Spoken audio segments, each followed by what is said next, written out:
What does it take to build a 100 million annual recurring revenue business with under 45 people in under 8 months? What does it take, Daryl? You tell me, bro. All right. So this is a super interesting story. Basically, took them 8 months of launch. There's always with these stories, 8 months from launch is a little bit like thing because there's a couple of false starts at the beginning, and then you sort of count from the start of the third pivot, which is I think what they've done here. But basically, it's an AI tool that you type in something and it's going to build the entire app for you. From what I understand, it started originally, and it's good evidence for being a GPT wrapper of sorts or a chat GPT extension. I think that's where it started, where they just built something as an extension of chat GPT and then they sort of like pivoted a couple of times. But basically, I've got about 10 things here that I think they did well. Do you guys want to talk about what are your thoughts on 45 people, 100 million annual recurring revenue? To me, that's like a dream. That's the dream. I love that. I hate when it's like, you got to have 500 people to do this. And I'm like, bro, I don't like, that sounds awful. I was like, 100 million. I just saw that number and I was like, wow, that's so amazing. I thought it was a vowel. But we're talking about $100 million annual recurring revenue. So you're talking about a 1.2 to 1.5 billion vowel. It's actually 1.8 in the largest Series A rounds. Yes, for the largest ever European company. Yeah. I find it funny because this one European company is broken out in tech and everyone's like, it says Europe's so hard for tech. And I'm like, bro, just look at all your laws. That's what that's right. Like, seriously, don't just use this one thing. Oh, well, everything's wrong. No, you make it really hard, like, for people to break out. They're a unicorn, obviously. Definitely. Only one of them. But 2.3 million active users. Yep. And they've got 100 million. Like, for me, this is like, man, my brain's too, like, thinking's too small. But $100 million revenue recurring is intense. Like, if you had a company valued that much, you'd be cranking. You know what I mean? So, what are they, an 18 times on rev? The funny thing here is, what's their profit? I bet you it's zero. You know what I mean? Like, the cost of running this thing is insane. But yeah, let's talk about just in processing power. Yeah, just literally in energy. Yeah, because I don't think they write their own models yet. Yeah. Okay. Yep. Yeah. Those API calls. Holy crap. Yeah. So I mean, I reckon Loveable's profit would be very small. That's just me saying that, but I don't know. It's like you've probably got 10 to $20 million in salaries, 45 people if they're exceptionally high paid people. Yeah. Actually, we might have some 30 to $40 million minimum in credits, essentially, your bills. Yep.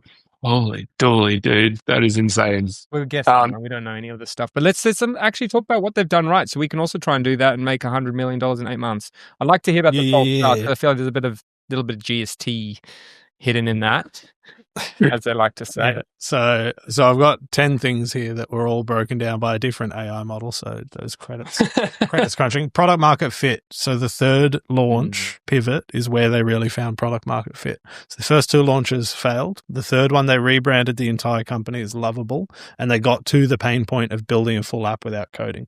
So I think prior to that, it was like helping you build an app, but it was like generate some code, do this. And then they realized that like the type of person who wants to use Loveable, which is like, I think the rebrand tells you a bit. It's like, we're friendly, we're accommodating. And so they went like, it has to spool it up, launch it in production without you knowing what you're doing. So I think that was where they really, really unlocked the power, which is like connecting to Superbase, having auth built in, importing from Figma, etc. Yeah. And making it so it's incredibly usable. They don't need any sort of onboard. Like, it's such a good product in that you don't need to onboard a user. Like the concept before all these sites came out where it's now really obvious, you just type in a thing and press go. That is just such an insanely good usability of a product for like all of these apps use, where you just like, you don't even have an account and you type. But what does it do though when you do that? Because like obviously you can't go and just start burning money. It'll get you to sign in. It'll do like a little bit and then just get you that sunk cost. Yeah. One thing, I think there's a lot of sunk costs. I want to talk about the first thing is the pivots, right? Funnily enough, wonder why this didn't work. Originally called GPT Engineer. Oh. Good stuff. 10 out of 10. Yeah, so obviously Like that's really like you actually have to first know what a GPT is and as an engineer. It's like, but Loveable, it wanted to be a fun tool. So, because I think they started out as trying to be a serious tool and then it became fun. They don't actually talk about the first one. The team first launched Loveable, was initially named GPT Engineer. Yeah, I think the initial ones were just a couple of different tools on top of ChatGPT. Yeah, right. From like coding to helping you set up the code or something. What's point 2, Dazar? Point 2 is viral growth through like community. So one of the benefits of doing something really cool, like, oh, it just did a thing quickly for me, is as soon as the type of person that is their customer has done that, they want to show it off to the world. Go, look what I did on Loveable. And you get every user aha moment, which is like, I successfully built what looks like a functioning app. Let's not get into the details of whether or not it is that, like, your whole like private record is in public accessible information. None of that. They get really excited. They get their aha moment and they want to share it immediately. And it's immediately, I built this thing on Loveable. Or if it's not, it's probably built in to also have like sharing stuff of like, there's a Loveable logo on it when you share it, like share your project, share it to Twitter and you go, look what I did on Loveable, and people want to talk about that. So you get a lot of the hype from that where people are sharing your product for you. You don't have to do anything other than give them a good feeling, and then they're going to take that good feeling and want to share it with the world because it makes them feel powerful. Like, I built an app, I've never done that before. That's a really good emotional hack to get your product out there where you didn't have to do it. One person builds a thing, they share it to their audience, 10 to 50 people from their audience see it, that gets shared around in a big cycle. You just get it coming back and back again. Yeah, that's sick. It's a good one. Number 3 here that I'm just checking out, lightning speed execution by a small senior team. This is very cool. And this is kind of what the AI world's allowed them to do, right? It's just like you can do a lot with very little. You can replace the juniors and mids, which is going to be a problem in the future. It's going to happen. Like, we're going to have only look to seniors. They're going to be so expensive and everyone's going for them. And there's going to be no new talent coming in. It's going to be a big problem, but that does definitely help you scale quickly because you don't have to explain, and everyone can like basically just ship crazy stuff very quickly in months. So a startup 10 times the size couldn't have kept up. So that's one of those things. And then pricing that matched value and scaled with use. So they kind of, what do? They had the freemium pro business enterprise. And then they overhauled to usage-based pricing, which then dropped. So they lost their ARR 1.5 million overnight. So this is a really good one of like having a long-term vision. Like, like a bean counter would say that's a terrible idea to you and say like, don't do that, we're going to lose 1.5 million. But look at the long-term effect. Someone in the business has looked at it and gone, this is not sustainable what we're doing. We have to take this hit to reach this point later. Yeah. So that's cool. And then what's the next one here? We got the visionary narrative and the execution. So basically being able to see, like we talk about Zuck doing this really well, but also figuring it out and then having the vision, then executing, and then just creating FOMO for investors, right? So they can attract as much money.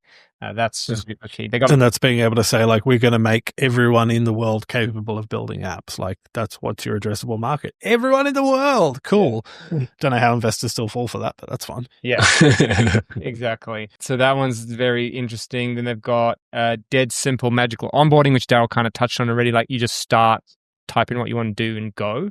So that's sweet. Strategic integrations. This is clever. Superbase, Figma, GitHub, just from the beginning, so that it all just works with the code tools that you're used to if you are an engineer. Those ones kill it for me. Like, whenever I tried any of those tools, if they had those points, the entry and exit points, that's like shows you've really understood what the actual flow is going to be from users, is that they are going to try and design something in Figma and they do want to push it to a production database. Yeah. Which we have another video on, which is fun. Then the cultural operating system. So this is just the culture around it. Speed, candor, and ownership. So driver, not passenger. Make sure you can do stuff. I love this. This is, for me, it's just so important. I really want a company like this as well. And then we've got, finally, agentic mode, right? So the product was no longer a coding co-pilot. It was like thinking and reasoning and just doing it for you. So it became less of a, something on the side, more of the main driver. So that's really important. And then strategic trade-offs, which was this one, was like kill revenue to keep trust. This was that big move that they did. So they merged pricing tiers and removed team plans to avoid overcharging. They made hard calls that reduced short-term rev, but increased user trust and product clarity. And it's not common, but it worked, right? So they look after their user here. So they're building trust. Very different to what I think Cursor just did. Cursor just did the opposite. They did the exact opposite. They were like, how do we maximize revenue? Yeah. And then they went and burnt everyone. And then they actually reversed the decision, but they'd already damaged their brand. They've already done the painful part. Yeah. So very, very interesting. Very wow, it's super impressive. I love this graph. I don't know if you can pull that up, Zach. It's showing the fastest 1 million to 100 million. Shopify at the end, I love Shopify. I love what they've done. Yeah, it's pretty out of control, man. It's far out. Is it too fast? I'm looking at that. I'm like, is it too quick? Typically, yes. The faster something rises, the faster it can fall, especially in habit-forming spaces like this, because the product that you start using very quickly overnight, you can swap very quickly overnight. Yeah. Things with the longer trajectory, like Shopify, destabilize. No. Shopify is not going to have a sudden drop. It might over time curve off and go slowly down if they do nothing about it. But you can see how much quicker Cursor can go. You can pretty much match, mirror how it went up, how it can go down. If it was that easy to get that much revenue, it's that easy to lose that much revenue when something else comes along, because the types of people doing ahead of the market, I'm going to quickly jump to a thing. What are they going to do? They're going to quickly jump to the next thing as well. Yeah. I also want to just add one thing that I also think skews these kind of graphs is Shopify did it 20 years ago.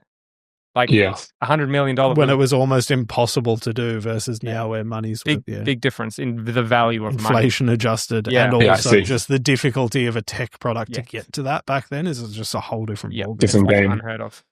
Now it's now we talk billions it's nothing. So when your company's worth 100 million, it's it's nothing. But back then it was actually a lot. We just talked about Instagram recently. It's it was $1 billion, a lot of money. Now, when you do an acquisition for $1 billion, it's cheap. Yeah. It's just people's perception of money changes over time. So still very impressive, but a little bit deceptive in a graph like this. But anyway, good job. Well done. Insane stuff.